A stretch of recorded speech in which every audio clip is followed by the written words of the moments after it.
Billionaire Tom Steyer is continuing his anti-Trump campaign. Steyer spending millions of dollars as he calls for Donald Trump's impeachment. Steyer, a NextGen Climate founder, is with David right now. David. Thanks so much, Sherry-Ann. So welcome to Bloomberg. Great to have you back here. David, nice to see you. Let's talk about this campaign. I've seen one of the ads, at least. I've seen you on one of the ads. As I understand it, you're increasing from 10 million to 20 million to buy. Why? Well, I think we've been shocked at the response from the American people. The fact of the matter is we didn't know what the response would be. We were hoping to get 1 million signatures. We're somewhere around 2.6 million signatures. I think that we have struck a nerve with the American people. They are basically saying to us, we agree with you. This president is unfit, he's dangerous, and we need to get rid of him.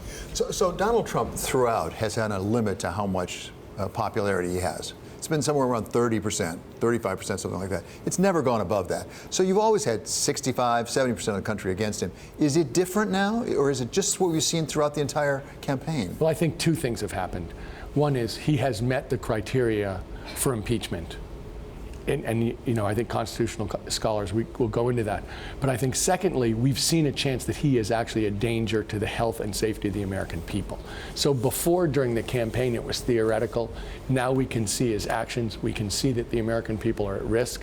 And it's urgent that, in fact, we make a change. So let's talk about that impeachment process, because as we both know, there's a legal component to it. It's written into the Constitution, high crime and misdemeanor. Same time, there's a political component. Talk about the legal one. When you say that he's committed the acts, what is the high crime or misdemeanor that he's committed? Well, let's go back to the Constitution, if you don't mind, because really, when you go to the framers and look at the language, you get impeached as President of the United States when you basically violate your trust with the American people.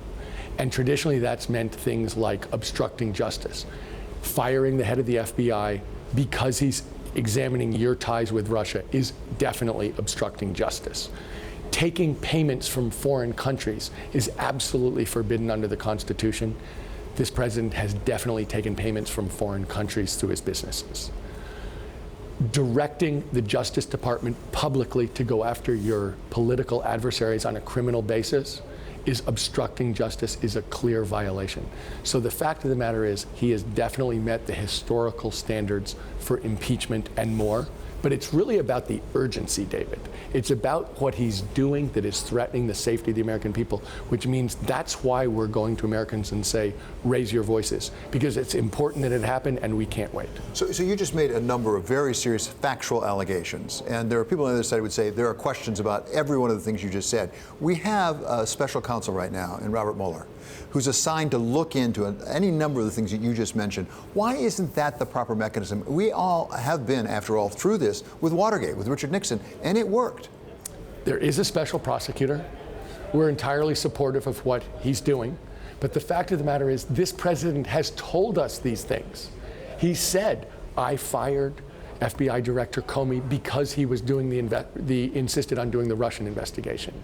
He publicly said, I don't understand why the Justice Department isn't examining Secretary Clinton on a criminal basis. I'm disappointed. I think the American people are disappointed. You know, we want to see some action. He's doing it in broad daylight. The fact of the matter is we don't need Mr. Mueller to come back with his facts, because the president has committed these acts in broad daylight for everybody to see. But in fairness, because we need to be fair to the president as well, the president went out of his way to say that at the time he had been told by Mr. Comey that he was himself not the subject of investigation. So insofar as he said, you who work for me, let's be clear, the head of the FBI ultimately works for the president of the United States. He has the right to fire him legally. He was saying, I'm firing him because he's wasting his time, not because he's investigating me. That was what the president would say if he were here. He's wasting his time. That would be his theory, really, that he's doing an investigation of my campaign and the people closest to me, which would inevitably lead to me. And I feel that that is actually a waste of the FBI head's time, really. Well, I believe that is his position. Come with something credible here, please. But we also know, David, what we're calling for. We're asking the American people to raise their voice, to stand up on their hind legs and talk about justice and ask for impeachment. And impeachment is that process, the political process of laying it all out. That is the impeachment process, and that is what we think should happen, and we don't think that it needs to wait for Mr. Mueller. We think that people who are waiting for Mr. Mueller are trying to let him do the work. The fact is, we've seen all these facts. He's more than met the standards, and the fact is, he is a threat to the American people. And so for everyone who says, let's delay, let's do nothing, let's wait for whatever reason they have, the fact of the matter is we can't wait. And that's what we're asking the American people to agree with us on, and that's what they're agreeing with us on. So let's assume the American people do agree with you, and they go along with you. The mechanism by which this works is through the House of Representatives. They're the ones who bring the bills of impeachment, right? That's the way it works. Yes. Have you seen any progress on that front with the House of Representatives, a Republican-controlled House, I must say? Have you seen any indication that representatives are inclined to go along with this? There was a bill introduced last week that has, I think, literally 6 people behind it, people who are, I guess, co-sponsors. But the fact of the matter is, I understand the points you're making about the process, but we're not making a process point, David. What we're trying to make is a moral point with the American people, that yes, you're talking about all the steps and how exactly will it go. And I would say to you, I don't know. But what I do know is there's a moral right here. There's something important to be done on behalf of the American people here. And rather than trying to say, this is exactly how it's going to go, we're saying something else. We're saying we need to raise this point. We need the American people to make this point. We need to put elected officials in the position of having to take a stand, because this is the question in front of the United States of America. And however many people want to bury it, whether they want to use process to bury it, whether they say it's not the right time, the fact is, this is the question in front of the United States. This is about the safety of the American people, and we need to deal with this now. A very large and ultimately the important question. I want to ask one other question that is also important, I think, to you and to the country, and that's the Keystone Pipeline. Just today, we had the Nebraska authorities approve the Keystone Pipeline. Will it get built? Look, that was the final approval, I believe. Of course, we think that this is a dangerous pipeline from the standpoint of leaks. We just saw a 200,000 barrel leak in the Keystone Pipeline that's already built last week. So the idea, every time they tell us that these pipelines are all safe, and then it turns out we have a gigantic leak, of course they're not safe. But that isn't even the whole question. The question in front of the United States is, we're going to rebuild the United States. We have to rebuild the United States.